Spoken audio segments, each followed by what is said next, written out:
நம்முடைய கர்த்தரும் இரட்சகருமாகிய இயேசு கிறிஸ்துவின் இனிய நாமத்தினாலே உங்கள் யாவரையும் வாழ்த்துகிறேன். இன்றைய நாளில் ஒரு எதிர்ச்சொல்லை பார்க்கலாங்க. பொய்க்கு எதிர்ச்சொல் மெய். இங்கிலீஷில் லை ஆப்போசிட் ட்ரூத். இப்போ பொய்யை பற்றி பார்க்கலாங்க. பொய் போடுற போட்டில் மெய் பிது பிதுன்னு முழிக்குது அப்படின்னு சொல்லி பேச்சு வழக்கு. அதாவது உண்மை ஓடி ஒளிஞ்சிருதான் பொய்யை பார்த்துட்டு. அந்த அளவுக்கு பொய் பேசுகிற காரியங்கள் இருக்குன்னு சொல்லப்படுது. பொய் பேசுவது தவறுங்க. அது அதிக தீங்கு விளைவிக்கிறதா இருக்குது. இப்போ பொய் பேசுகிறோம் அப்படின்னா ஒரு சின்ன பொய் தாங்க நான் பேசுகிறேன். ஒரு காரியத்துலேருந்து தப்பிக்கிறதுக்காக ஒரு சின்ன பொய் தான் பேசுகிறேன். ஒரு நல்ல காரியம் நடக்கிறதுக்காக நான் ஒரு சின்ன பொய் தான் பேசுகிறேன், அதனால் தவறு இல்லைன்னு சொல்லி நம்மளை நாமளே மனசை தேத்திக்கிறோம்.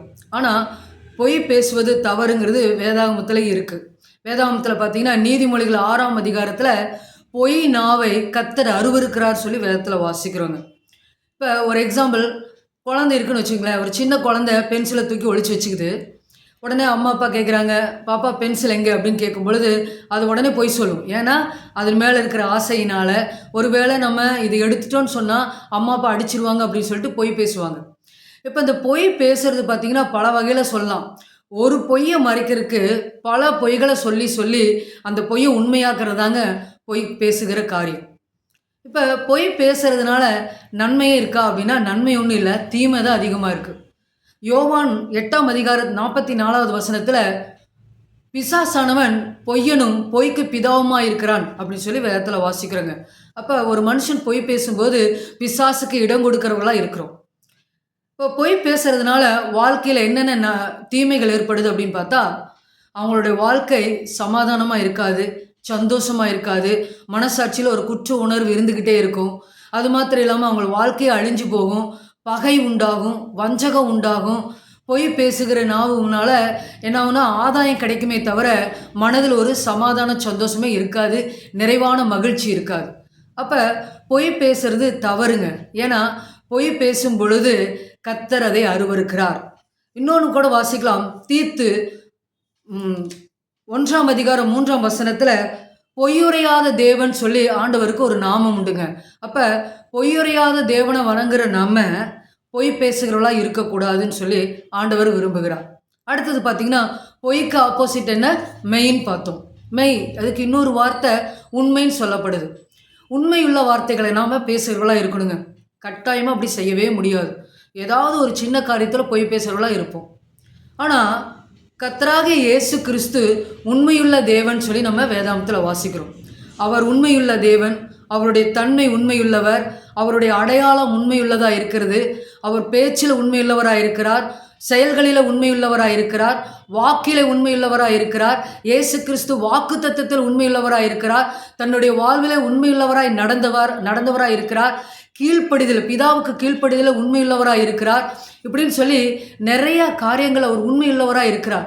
அது மாத்திரம் இல்லாமல் நேற்றும் அவர் உண்மையுள்ளவராக இருந்தார், இன்றைக்கும் உண்மையுள்ளவராக இருக்கிறார், நாளைக்கும் உண்மையுள்ளவராக இருக்க போகிறார். அப்போ முக்காலங்களிலும் உண்மையுள்ள தேவனாக இருக்கிறார். எப்பக்கம் பார்த்தாலும் ஆண்டவராகிய இயேசு கிறிஸ்து உண்மையுள்ளவராக இருக்கிறார் அப்படின்னு சொல்லி நம்ம வேதத்தில் வாசிக்கிறோம், அனுபவித்து கொண்டு இருக்கிறோம் வாழ்க்கையில். அப்போ அப்படிப்பட்ட உண்மையுள்ள தேவனை ஆராதிக்கிற நாம் உண்மையுள்ளவர்களாய் வாழும் பொழுது நிறைய ஆசீர்வாதங்களை பெற்றுக்கொள்ள முடியும். அது என்னென்ன ஆசீர்வாதங்கள்? ஒரு சில காரியங்களை சொல்கிறேங்க. உண்மையுள்ள மனுஷனாக இருந்தீங்கன்னு வச்சுக்கிங்களேன், உங்களுடைய வாழ்வில் சந்தோஷமும் சமாதானமும் நிறைந்திருக்கும், மகிழ்ச்சி நிறைந்திருக்கும், நித்திய ஜீவனை பெற்றுக்கொள்வோம் என்கிற விசுவாசத்தில் நீங்கள் உறுதியாக இருப்பீங்க. ரட்சிக்கப்பட்டு ஞானஸ்நானம் பெற்று பரிசுத்த ஆவியின் வரத்தை பெற்றவர்களாக இருப்பீங்க. உண்மையுள்ள மனுஷராக இருந்தீங்கன்னா சகல சாதிகளிலும் நீங்கள் மேன்மையுள்ளவர்களாக இருப்பீங்க. உண்மையுள்ளவர்களாக நீங்கள் இருந்தீங்கன்னா அதற்கேற்ற பலனை நீங்கள் அடைவீங்க. உண்மையுள்ளவர்களாக இருந்தீங்கன்னா நியாயங்கள் செய்கிறவர்களாக இருப்பீங்க. உண்மையுள்ளவர்களாக இருந்தீங்கன்னா அன்புள்ளவர்களாக இருப்பீங்க. உங்கள் அன்பை மற்றவர்களுக்கு பரிமாறுவர்களாக இருப்பீங்க. உண்மையுள்ளவர்களாக இருந்தீங்கன்னு வச்சுங்களேன், அநேகருக்கு இரக்கம் பாராட்டுவர்களாக இருப்பீங்க. உங்கள் உண்மையை பார்த்து ஆண்டவராக இயேசு கிறிஸ்து உங்களுக்கு ஏற்ற பலனை கொடுக்கிறவராக இருக்கிறார். நீதிமொழிகள் 28:20 வாசிக்கிறோம், உண்மையுள்ள மனுஷன் பரிபூர்ண ஆசீர்வாதங்களை பெறுவான் அப்படின்னு சொல்லி வேதாகமத்தில் வாசிக்கிறேங்க. குறைந்த ஆசீர்வாதம் இல்லை, நிறைவான ஆசீர்வாதம், பரிபூர்ணமான ஆசீர்வாதமே பெற்றுக்கொள்வீர்கள் அப்படின்னு சொல்லி வேதத்தில் வாசிக்கிறோங்க. அப்போ உண்மையுள்ள தேவனை ஆராதிக்கிற நாம உண்மையுள்ளவர்களாக வாழணுங்க. ஒரு நிமிஷம் உங்களை ஒரு டெஸ்ட் பண்ணி பாருங்களேன். காலையில் எழுந்திரிச்சதுலேருந்து இரவு படுக்க போகிற வரைக்கும் நம்ம எந்த இடத்துலையும் பொய்யே பேசக்கூடாது, உண்மையே பேசணும்னு ஒரு தீர்மானம் எடுத்து ஒரு நாள் முழுசு நீங்கள் செயல்படுத்த முயற்சி பண்ணுங்கள். கட்டாயமாக உங்களால் செய்ய முடியாது. மற்ற நாளில் கூட நீங்கள் பொய் பேசாமல் இருந்திருப்பீங்க. அந்த தீர்மானம் எடுத்த நாட்களில் பிசாசு என்ன பண்ணுவான், உங்களுடைய சூழ்நிலைகளை தாறுமாறாக்கி எப்படியாவது பொய் பேச வைக்கணும்னு சூழ்நிலைகளை உருவாக்கி கொண்டே இருப்பாங்க.